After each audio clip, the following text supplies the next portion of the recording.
स्वामींची आज्ञा झाली की स्वामी कुठल्याही परिस्थितीमध्ये, कुठल्याही परीक्षांचा काळ असताना देखील आपल्या भक्तांना त्यांच्या दर्शनासाठी बोलवतातच। तर नमस्कार सगळ्यांना, श्री स्वामी समर्थ। आज आहे रविवार आणि आज सकाळ सकाळच आमची तयारी सुरू झालेली आहे, कारण आम्ही आज छान अशा देवदर्शनासाठी चाललेलो आहोत। माझ्या आजोळी एक स्वामींचं मठ आहे, खूप छान आहे आणि मामाने मला त्याच्याबद्दल सांगितलं, नुकतंच सांगितलं। त्याच्यामुळे अशी इच्छा झाली की आपण स्वामींचं दर्शन घेऊन येऊया। आणि हे पहा, हे आमचं खेड किती छान आता सजवलेलं आहे सगळीकडे। आणि जाता जाता खजूर घेतले, ओले खजूर, कारण ते आपल्या शरीरासाठी खूप छान असे असतात, आरोग्यदायी असतात। आणि पाहू शकता पावसामुळे वातावरण किती बहरलेलं आहे। आणि जाता जाता दुपार झाली, त्याच्यामुळे रस्त्यात जेवूनच आम्ही गेलो। हे एक हॉटेल आहे छान असं, खेडच्या थोडं पुढे गेलं की दीप्ती हॉटेल लागतं दापोलीकडे जाताना। तर इथल्या लोकांना, इथे राहणाऱ्यांना ते माहीतच असेल, म्हणजे खेड आणि दापोली, मंडणगड अशा इकडे ठिकठिकाणी राहणाऱ्या गावांमध्ये लोकांना हे हॉटेल ओळखीचंच असेल। तर इथे दुपारचं जेवण केलं आम्ही आणि तिथून मग पुढे प्रवास सुरू केला। पण जाता जाता कसं मध्ये मध्ये जसं छान छान काही दिसेल अशा ठिकाणी आम्ही थांबत थांबत फोटो काढत गेलो। आणि त्यामुळे तुम्हाला या संपूर्ण व्हिडिओमध्ये निसर्गसुद्धा पाहायला मिळेलच। तर त्यापैकी एक ठिकाण हे आहे, इथे देखील आम्ही जाताना थांबलो। छान अशी नदी होती, सावंतवाडी आहे इथे सुद्धा एक, आणि आम्ही देखील सावंत, त्याच्यामुळे तिथे थांबायची इच्छा झालीच आम्हाला। इथे देखील फोटो काढले आणि या ब्रिजवर छान असं चालत चालत गेलो आम्ही आणि सुंदर अनुभूती होती, कारण पाऊस देखील थांबलेला आणि म्हणूनच बाहेर मुक्तपणे आपण फिरू शकत होतो। तर इथला अनुभव देखील सुंदर होता आणि आपल्या या व्हिडिओमध्ये तुम्हाला हा छान असा निसर्ग पाहायला मिळतच असेल। तर नंतर असं झालं की आजोळी जाताना मला माझी लहानपणीची शाळा देखील दिसली, ती तुम्हाला बघायला मिळेलच। जिल्हा परिषदेची शाळा आहे, तिथे मी 1 वर्षच होते लहानपणी, तर ती देखील तुम्हाला पाहायला मिळेल। आणि पुढे जाऊन जेव्हा स्वामींच्या मठामध्ये जायला आम्हाला 2 किलोमीटर बाकी होते, त्यावेळेस तिथे रस्त्यावर मोठं असं भव्य असं झाड पडलेलं होतं आडवं। कदाचित वादळामुळे ते पडलेलं होतं आणि त्याच्यामुळे आमची निराशा झाली लगेचच। असं वाटलं की आता स्वामींच्या मठापर्यंत आपल्याला जायला मिळेल की नाही, स्वामींचे दर्शन आम्हाला मिळतील की नाही। पण म्हणतात ना, इच्छाशक्ती प्रबळ असेल आणि स्वामींनी आज्ञा केलेलीच आहे, तर स्वामी कुठल्याही परीक्षांमधून, कुठल्याही परिस्थितीतून आपल्या भक्तांना त्यांच्यापर्यंत नक्कीच पोचवतात। तर मनोमन प्रार्थना केली आणि स्वामींना सांगितलं की स्वामी महाराज, आता तुम्हीच आम्हाला सुचवलेलं आहे आणि तर तुम्हीच आम्हाला तुमच्यापर्यंत पोचवायचं काम करा। आणि जवळपास 4 ते 5 किलोमीटर वाढले आमचे पुढे। अगदी गावागावातून फिरून फिरून आम्ही डोंगर दऱ्यातून असं प्रवास करत स्वामींच्या मठापर्यंत पोहोचलो। तर तिथे टेन्शनमध्ये आल्यामुळे त्या पडलेल्या झाडाचं शूटिंग घ्यायला मला जमलं नाही, पण म्हटलं तुम्हाला हा अनुभव सांगावा, कारण कसं आहे, लगेचच आपण निराशा करून चालत नाही कुठल्याही गोष्टीची। तर ही पहा, ही माझी छान अशी शाळा आणि आता छान असं पेंटिंग वगैरे केलेलं आहे सगळीकडे। तर ही देखील एक आठवण जागृत झाली माझी लहानपणीची। तिथे देखील आम्ही थोडा वेळ थांबलो होतो। नंतर मगाशी सांगितल्याप्रमाणे थोडं पुढे गेल्यावर ते झाड पडलेलं दिसलं रस्त्याच्या मधोमध। आणि नंतर मग गावागावातून विचारत सगळ्यांना आम्ही आपल्या स्वामींच्या दर्शनासाठी शेवटी पोहोचलोच। तर ही पहा, ही कमान आहे, इथे लिहिलेलं आहे अक्कलकोट निवासी सद्गुरू श्री स्वामी समर्थ मंदिर। तर इथून आतमध्ये मंदिर आहे। पाचवली हे गावाचं नाव आहे, तिथे हे दिव्य असं छान असं मंदिर आहे। आणि इथे हरिनाम सप्ताह सुद्धा होत असतात। वारकरी संप्रदायाचं सुद्धा जे काही असतं त्यांच्या ज्या काही सेवा असतात त्या सगळ्या इथे होत असतात. म्हणजे असं नाही की फक्त स्वामींचंच होत आहे, तर स्वामींच्या सेवेसोबतच वारकरी संप्रदायाच्या सगळ्या सेवा इथे होत असतात. आणि जे काही आपल्या स्वामींचे ठराविक दिवस असतात महत्त्वाचे, जसं की प्रकट दिन असतं, गुरुपौर्णिमा असते, दत्त जयंती असते, तर अशा वेळेला इथे प्रोग्राम असतात, कार्यक्रम असतात छान असे. आणि वारकरी संप्रदायाचे जे काही दिवस असतात तर त्या दिवसांनासुद्धा ठराविक दिवसांना इथे कार्यक्रम आयोजित केले जातात. तर पाहू शकता या मंदिराची जागा पहा किती मोठी आणि प्रशस्त आहे. त्यावरून तुम्हाला अंदाज येईलच की इथे कित्येक लोक म्हणजे 3 ते 4,000 लोक आरामात इथे बसून आपल्या स्वामींची सेवा करतात. आपला हरिनाम सप्ताह असतो, हरिनामाचा गजर देखील केला जातो. तर खूप छान अशी सुविधा आहे इथे आणि जागा प्रशस्त असल्यामुळे कोणालाही काहीही अडचण इथे येत नाही. आणि इथे बाजूला असलेली गावातली मंडळीसुद्धा खूप सकारात्मक आहेत, खूप सपोर्टिव्ह आहेत आणि ती देखील खूप मदत करणारी आहेत. आणि या मंदिराचे हे गुरु जे आहेत तर त्यांनी देखील आम्हाला बरीच माहिती दिली इकडची. आधी आम्ही दर्शन घेतले स्वामींचे. स्वामींसाठी मी नारळ आणि खडीसाखर आणली होती येताना, तर ते स्वामींच्या चरणी अर्पण केलं आणि त्यानंतर तिथे थोडा वेळ व्यतीत करून मग आम्ही त्या गुरुजींजवळ बराच वेळ बोलत बसलो. आणि मग पुढे जे माझ्या आजोळचं शिंगेश्वर मंदिर म्हणजेच आपल्या महादेवांचं मंदिर आहे तिकडे दर्शन घेण्यासाठी निघालो.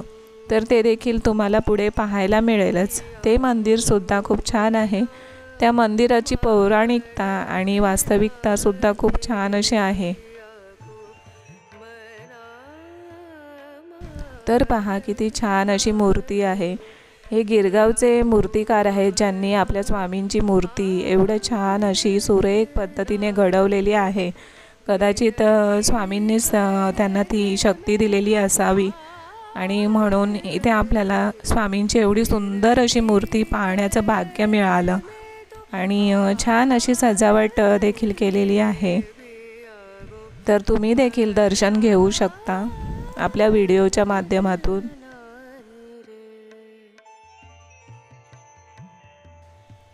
तर मनामध्ये इच्छाशक्ती प्रबळ असेल आणि खूपच आपली तीव्र इच्छाशक्ती असेल तर कुठल्याही परीक्षांमधून कुठल्याही परिस्थितीमधून स्वामी आपल्या भक्तांना मार्ग तर दाखवतातच. तर वेगवेगळ्या वेळेस वेगवेगळ्या परिस्थितीमध्ये आम्हाला ही अनुभूती मिळतेच. आणि म्हणूनच मी सांगते इथे आपल्या सगळ्या भक्तजनांना की लगेचच निराश होऊ नका. निराशेने माणूस लगेचच खचून जातो. आशेची किरणं आपल्या आयुष्यामध्ये हवीतच. आता पहा आजचंच उदाहरण देते. झाड पडलेलं होतं. तिथल्या लोकांनी सांगितलं जे रस्त्यावर होते ते की तुम्हाला बहुतेक दर्शन मिळणार नाही, तुम्ही आता परत जा. पण आम्ही आशा सोडली नाही. आम्ही दुसऱ्या बाजूचा जो रस्ता होता तिथून पुढे जाऊन विचारत गावागावातून तो रस्ता कच्चा होता, पण तिथूनही आम्ही आतून डोंगराच्या म्हणजे एकदम डोंगराच्या उतारावरून वगैरे प्रवास करत आपल्या स्वामींच्या मठापर्यंत पोहोचलो. आणि स्वामींना मनातल्या मनात सांगितलंच होतं की इथपर्यंत आणलंच आहात तुम्ही, तर तुमचं दर्शन झाल्याशिवाय आम्ही काही जाणार नाही. तर स्वामींनी देखील मनातलं ऐकलं. आणि हे पहा इथे वीणा पण ठेवलेली आहे, कारण इथे वारकरी संप्रदायाचे कार्यक्रम होतात. आणि इथे विचारसुद्धा असे लावलेले आहेत ठिकठिकाणी, त्यांचे पोस्टर्स आहेत. तर व्हिडिओ पॉज करून तुम्ही ते वाचू शकता. वाचण्यासारखे आहेत विचार, ज्यामुळे आपलं आयुष्य सकारात्मक बनतं. तर असे विचार आपण पदोपदी वाचले पाहिजेत आणि त्याचं जे अंमल असतं ते आपल्या आयुष्यामध्ये केलं पाहिजे.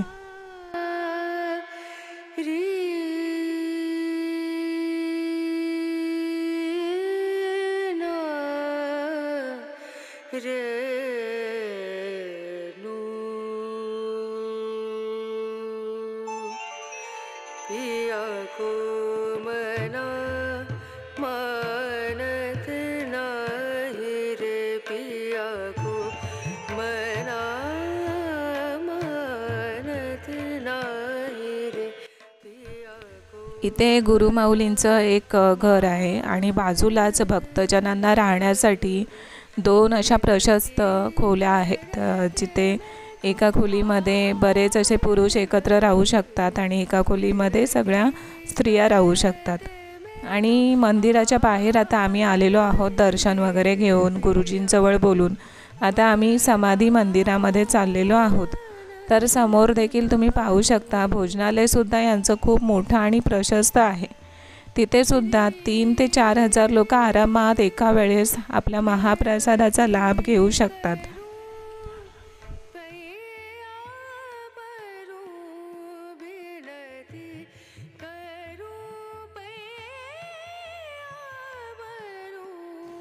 पावसाचे दिवस असल्यामुळे खूप जपून जिथे तिथे पाय वगैरे टाकायला लागतात, आपल्याला पावलं टाकायला लागतात. पण ठीक आहे, वातावरण एवढं सुंदर आहे, तर आपल्याकडून आपल्या जे काही आपल्या निसर्गातले जीव असतात त्यांना इजा होणार नाही याची आपण काळजी घ्यायची. म्हणजे ते देखील ती काळजी आपल्यासाठी नक्कीच घेतात. त्यांना त्रास होईल असं कधीच वागायचं नाही. तर अशा पद्धतीने इथे समाधी मंदिरामध्ये देखील आम्ही दर्शन घेतलेले आहेत आणि तिथून मग महादेवाच्या मंदिरामध्ये दर्शन घ्यायला आम्ही पुढचा प्रवास सुरू केला.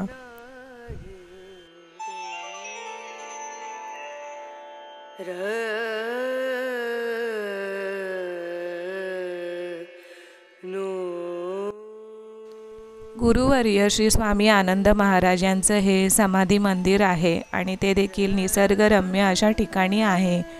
इथे देखील खूप छान अशी अनुभूती मिळते. इथे पण आपण जप आणि नामस्मरण करायला बसू शकतो.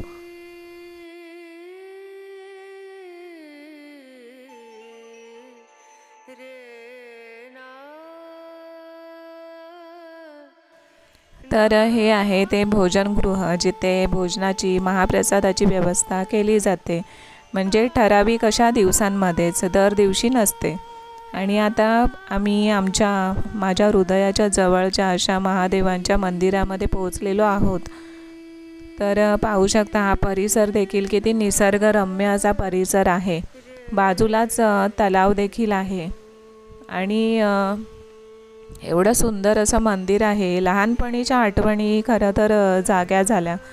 आणि मागच्या एका व्हिडिओमध्ये मी सांगितलं होतं आपल्या सगळ्यांना, कोरोना काळातील आठवणी मी तुमच्याजवळ शेअर केल्या होत्या की कशा पद्धतीने मी महादेवांच्या सेवेमध्ये आली, भक्तीमध्ये आली आणि त्यानंतर माझं आयुष्य खऱ्या अर्थाने बदललं. तर हेच ते मंदिर जिथे आम्ही गेलो दर्शनासाठी आणि त्यानंतर माझ्या खऱ्या भक्तिमय प्रवासाला सुरुवात झाली. आणि हे स्वयंभू महादेवांचं मंदिर आहे, शिंगेश्वर देवाचं, जिथे आपण मनापासून काही सांगितलं तर महादेव नक्कीच ऐकतात.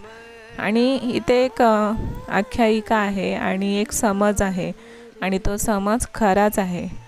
इकडच्या ज्या माहेरवाशिनी असतात स्त्रिया, त्यांना कधीच महादेव निराश करत नाहीत. त्यांच्यावर, त्या कुठेही असतील जगाच्या कानाकोपऱ्यामध्ये, तर त्यांच्यावर महादेवांचा आशीर्वाद असतो, वरदहस्त असतो. त्यांनी कुठूनही महादेवांना आर्त साथ दिली कुठल्याही कोपऱ्यातून, तरीसुद्धा महादेव त्यांच्या हाकेला धावून येतात. आणि याचासुद्धा प्रत्यय मला क्षणोक्षणी आलेला आहे. तर या मंदिराच्या परिसरामध्ये देखील तुम्ही पाहू शकता किती निसर्गरम्य आणि छान असा परिसर आहे. तर महादेव म्हटलं की सकारात्मकता जशी इथे असते महादेवांच्या आसपास, तशीच नकारात्मकतासुद्धा असते. म्हणजेच नकारात्मक शक्तीसुद्धा महादेवांची पूजा अर्चना करतात. त्याच्यामुळे महादेव हे तर आपले भोले आहेत, एकदम साधेभोळे आहेत, त्याच्यामुळे त्यांच्यावर सुद्धा आशीर्वाद असतो.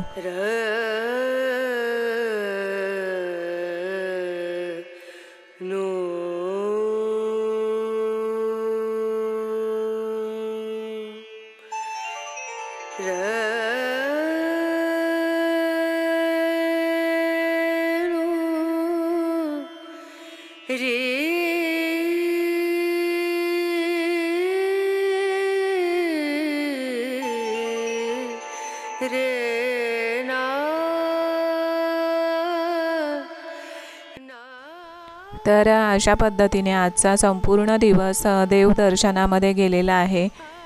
बराच वेळ लागला स्वामींच्या मठामध्ये पोचायला खरं तर, कारण झाड पडलेलं होतं रस्त्यावर आणि आम्ही फिरून फिरून जिकडून तिकडून छोट्या छोट्या वाटेने तिथे मठापर्यंत जाऊन पोचलो। आणि नशिबाचा भाग आहे की त्या रस्त्यावरून आमची गाडी गेलेली आणि निघताना मग आम्ही स्वामींच्या मठातून जेव्हा निघालो तेव्हा मेन रस्त्यावरूनच आलो, तोपर्यंत ते झाड उचललेलं होतं।